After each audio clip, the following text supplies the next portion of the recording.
Thank you very much for your time. Picture this: a global club where peace costs $1 billion. One man holds the chair for life, and your country's independence, that's part of the membership fees. That is what Donald Trump calls the Board of Peace. Launched in Davos, January 2026. Gaza is the headline, but the game is much bigger. Pakistan joins. India says no. Now, here's what makes this interesting. Hidden inside the scenes are risks that don't show up in the press releases, especially for Pakistan's oldest strategic partner, China. Today's story is not about peace, it is about power, debt, sovereignty. And what happens when you try to sit at two sides at the same time? In the next 15 minutes, I'll show you why Pakistan signed up and what they are actually getting, why India walked away despite the tariff pressure, what this means for Pakistan's relationship with China, and the brutal math that nobody wants to talk about. This is not propaganda. This is system reading. I am Naeem Sidhu, neutral scope. Let's decode the billion-dollar handshake that might cost more than anyone expected. Let's talk about briefly about the Board of Peace. Quick recap. January 22nd, 2026, Davos, Switzerland. Donald Trump signs the Board of Peace Charter. Official mission: supervise the Gaza ceasefire, demilitarization, reconstruction, and unofficial reality, a multi-purpose crisis authority. Today, Gaza, tomorrow, Ukraine, then Syria, and if things get better, creative, maybe even Greenland. I'm not joking. Now, here's the structure. That's real interesting. Trump becomes chairman indefinitely, not elected, not rotational, not accountable to any multilateral body. Permanent members costs $1 billion. About 20 to 25 countries sign up. Saudi Arabia pays. The UAE pays. Pakistan signs and collecting money. India doesn't even attend. This is not United Nations. This is something else entirely. So let me break down how it actually works. Entry fee, $1 billion. If you're rich, you get the permanent seat. Your voice matters forever in this board. If you're not, you get the 3 years trial membership. After that, renewal or removal. Think of it like Netflix, but for global crisis. If you can't afford the subscription, your opinion doesn't load. Or it's another way to look at it. Costco or Sam's Club for geopolitics. Bulk discount on influence. Membership required. Plato warned 2,400 years ago, good men who ignore politics end up ruled by evil men. In 2026, the price is simpler, $1 billion, and discount on your sovereignty. Now let's talk about the most radical feature. And it's not the money. Chairmanship for life. This is the structure. Trump remains chairman forever. No elections, no review, no term limits, no sunset clause. Every global institution since 1945 has tried to avoid this exact design. The United Nations, power diffused. Security Council has 5 permanent members, not one. The World Bank, IMF, rotating leadership, NATO. Secretary General changes after every few years. This board, one man, indefinitely. Trump calls it efficiency. Critics call it concentration of power. Machiavelli would probably just shrug and say it's better to be feared than loved. If you can't, be both. Right now, fear is doing most of the work. So, $1 billion for a seat at a table where Trump is chairman forever, that's not diplomacy, that's buying time share in geopolitics. And the maintenance fees, your sovereignty. Now, let's see how South Asia responded. Actually, there is a split. South Asia splits down the middle. How? Pakistan signs on. Army Chief Asim Munir was there, attended Davos. Trump publicly acknowledges him with that.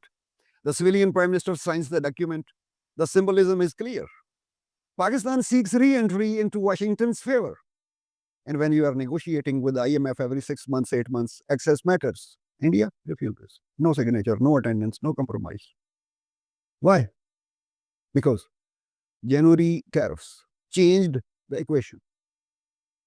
Trump slapped a 50% baseline tariff on Indian exports, an additional 25% penalty on anything linked to Russian oil. India's Russian oil imports dropped 80 to 90% as the fresh, painful but survivable.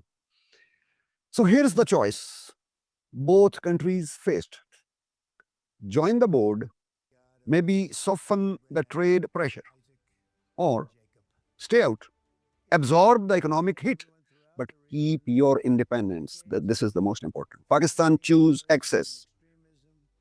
India choose autonomy. This is not about ideology. It is cost benefit calculation. Short-term relief versus long-term freedom. And here's the uncomfortable question nobody is asking out loud. It's about peace board or tariff desk. The question is this really about peace? Or is the board of peace just a negotiating table with flags and speeches? Join and trade pressure softens. Stay out and pay the price.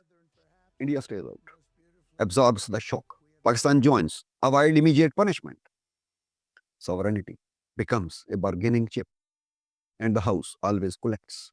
So you might be thinking, Naeem, this sounds like a scam. And you're not wrong. But it is a scam with flags and speeches and a charter signed in Davos. That makes it geopolitics. Isn't it funny? All right, now we get to the most sensitive part of the entire story, and that's Pakistan's relationship with China, and why joining Trump's board might be the most expensive decision Pakistan makes this decade. The real risk. Let me be very clear about something. Pakistan's ties with China are not just symbolic, they are structural. 70 to 80% of Pakistan's military hardware comes from China. J-17 fighters, HQ-9 air defense systems, frigates, submarines, joint production lines. And during the May 25 border crisis with India, shared real-time intelligence with Pakistan. This is not an alliance. That's integration. Let's talk about money, cold, uncomfortable numbers. Pakistan owes China 26 to 30 billion dollars. That's about 10 to 15% of Pakistan's total external debt. Interest rates 4 to 6%. Commercial terms, not iron brother charity rates. And CPEC, the China-Pakistan Economic Corridor, promised. What was the promise? $65 billion.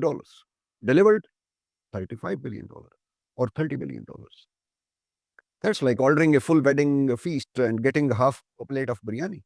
The guests are still hungry. The bill is still full. And the caterer is now your biggest creditor. Now, here's the problem. The board of peace is dominated by people who really don't like China.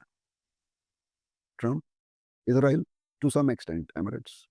China refuses to join, rejects the entire framework, sticks to the United Nations, call the board as parallel power structure.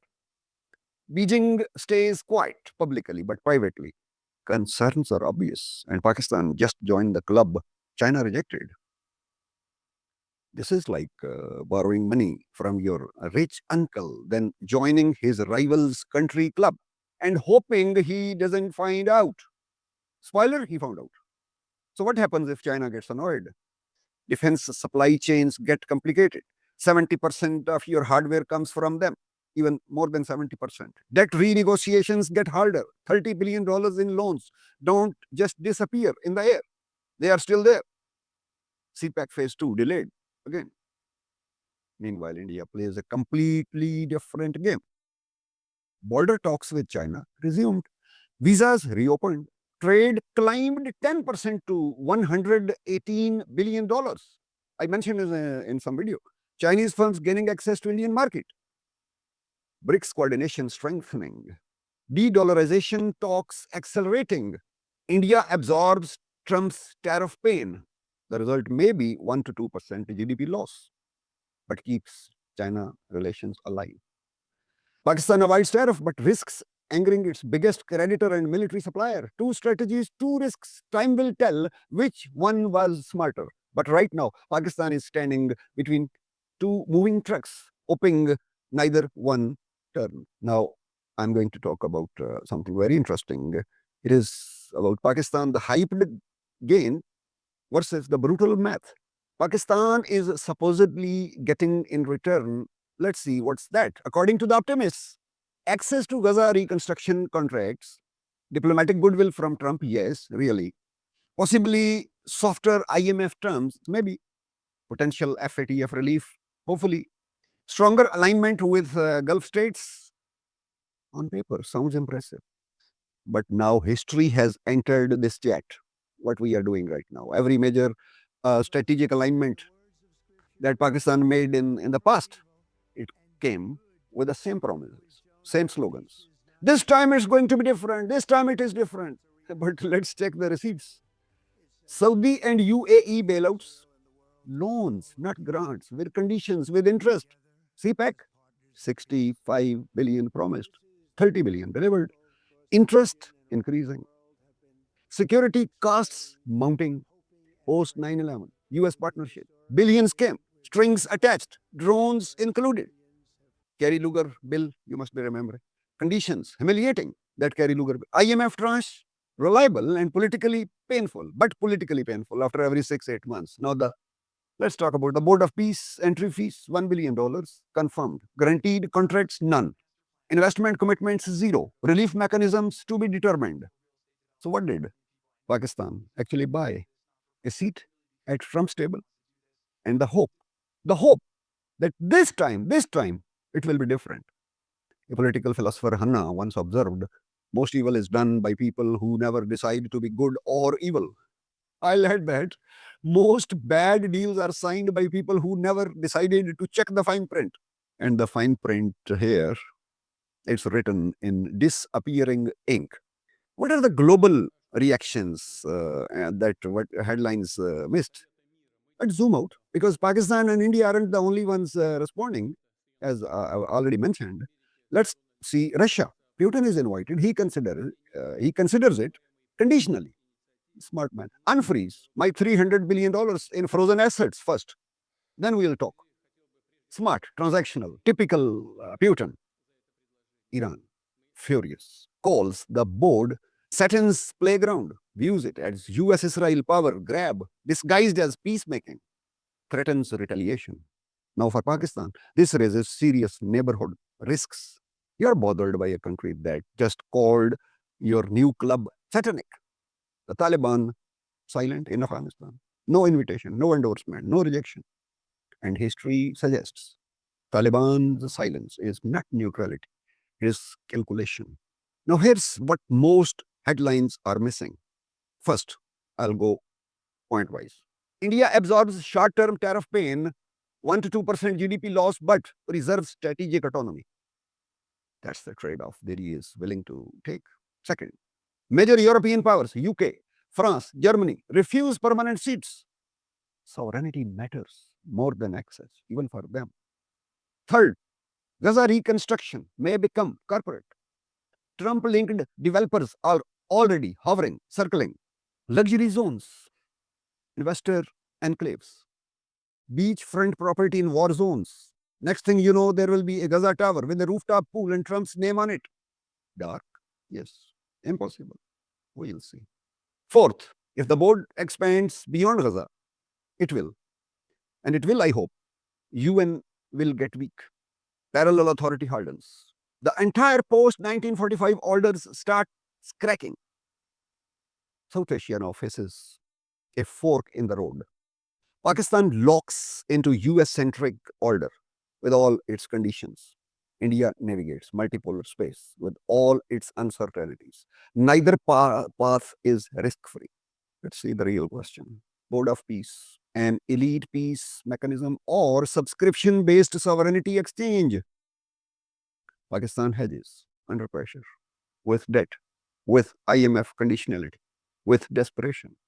India resists at a cost with tariffs, with short-term pain, but with freedom. China watches, Russia bargains, Iran rages, the Taliban waits. History suggests that peace built on transactions rarely stays peaceful. The question isn't who joined the board. The question is who can afford to say no. Pakistan has promised to pay $1 billion for a seat at Trump's table. But the real cost, you'll find out when China sends the bill. Think about that. What's your take? Should Pakistan have joined? Should India have stayed out? Drop your views in the comments, please. If this video made you see the board of peace differently, hit that like button, subscribe for more analysis that goes beyond the headlines. Share this with someone who still believes diplomacy is free. I am Naeem Sidhu, neutral scope, not taking sides, just reading the systems. Stay alert, stay sovereign, and I'll see you in the next one. Thank you.